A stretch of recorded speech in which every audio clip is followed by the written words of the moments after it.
মানুষ হঠাৎ করে গরিব হয়ে যায় তিন কারণে। আমরা কিন্তু কেউ গরিব হতে চাই না, কেননা দারিদ্রতা হচ্ছে এমন একটা জিনিস যেটা মানুষকে অনেক নিচে নামিয়ে দেয়। সুতরাং দারিদ্রতা আল্লাহর পক্ষ থেকে একটা নিয়ামত হতে পারে। আল্লাহ তাআলা হয়তো আপনাকে পরীক্ষার জন্য কিন্তু অনেক সময় দারিদ্রতা দিতে পারেন, এই জন্য হতাশ হয়ে যাবেন না। সুতরাং আমরা সকলেই চাই যাতে করে আমরা খেয়ে দিয়ে একটু বেঁচে থাকতে পারি এবং সুন্দরভাবে আমরা থাকতে পারি।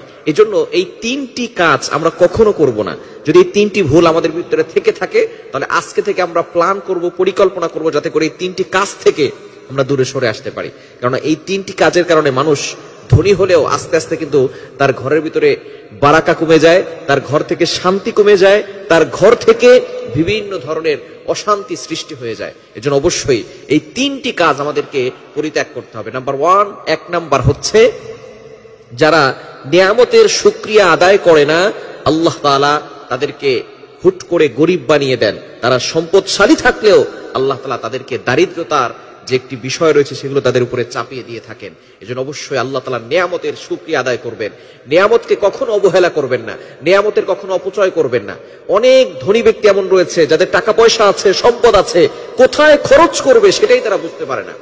বিভিন্ন জায়গায় তারা গিয়ে এই টাকাগুলোকে অপচয় করতেছে। মনে রাখবেন, অপচয় যারা করে তাদেরকে আল্লাহ তাআলা মহব্বত করে না। সুতরাং নিয়ামতের কখনো অশুকরিয়া আদায় করবেন না। আল্লাহ তাআলা নিজে বলে দিয়েছেন পবিত্র কোরআনুল কারীমের ভিতরে 13 নম্বর পারার 15 নম্বর পৃষ্ঠার 4-5 নম্বর লাইন, সূরা ইব্রাহিমের 7 নম্বর আয়াতের একটি অংশে আল্লাহ বলছেন, লা ইন শাকারতুম লা আযীদান্নাকুম ওয়া লা ইন কাফারতুম ইন্না আযাবি লাশাদীদ।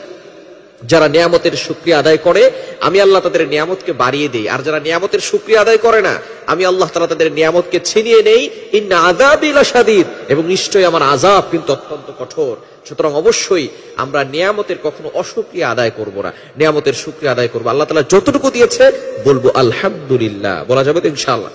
নাম্বার 2, দ্বিতীয় নাম্বার হচ্ছে নামাজ ত্যাগ করা যাবে না। বর্তমানে অনেক মানুষ কিন্তু নামাজ ছেড়ে দিচ্ছে। আপনার ব্যবসা, আপনার দোকান থেকে আপনার সমস্যা হবে, ব্যবসায় লস হয়ে যাবে, এই জন্য আপনি নামাজ পড়তে যাচ্ছেন না।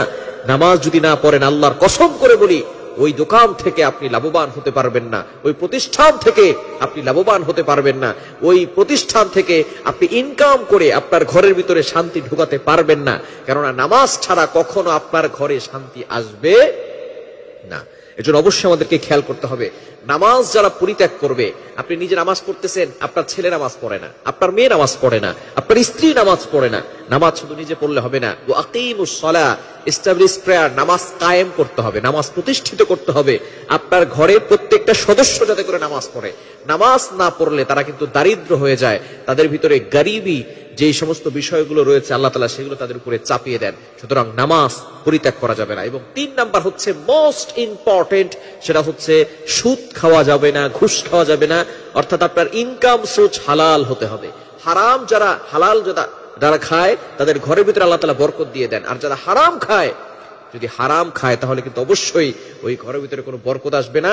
সম্পদ থাকলেও আস্তে আস্তে সেই সম্পদ কমতে থাকবে, সে দারিদ্রতার দিকে ঝুঁকে পড়বে। সুতরাং অবশ্যই এই 3টি কাজ আমাদেরকে পরিত্যাগ করতে হবে, কারণ এই 3টি কারণেই মানুষ কিন্তু গরিব হয়ে যায়। এজন্য অবশ্যই আমরা এই বিষয়গুলো খেয়াল রাখবো। নিয়ামতের শুকরিয়া আদায় করব, নামাজ 5 ওয়াক্ত পড়বো, শুধু নিজে পড়বো না, পরিবারের সবাইকে নামাজ পড়ার জন্য আমরা বাধ্য করব। এবং 3 নাম্বার হচ্ছে হারাম 1 টাকাও আপনার পকেটে ঢুকাবেন না, হারাম 1 টাকাও আমাদের ঘরে আমরা প্রবেশ করাবো না। এই 3টি কাজ করলে আল্লাহ তাআলা দারিদ্রতা থেকে আমাদেরকে এমন ভাবে ঝুঁকিয়ে দিবেন যাতে করে আমরা কখনো সম্পদশালী না হতে পারি। এজন্য অবশ্যই 3টি কাজ থেকে আমরা দূরে সরে থাকবো, তাহলেই আমরা ধনী হতে পারবো ইনশাআল্লাহ। আল্লাহ তাআলা আমাদের সকলকে এই বিষয়গুলো বুঝার তৌফিক দান করে।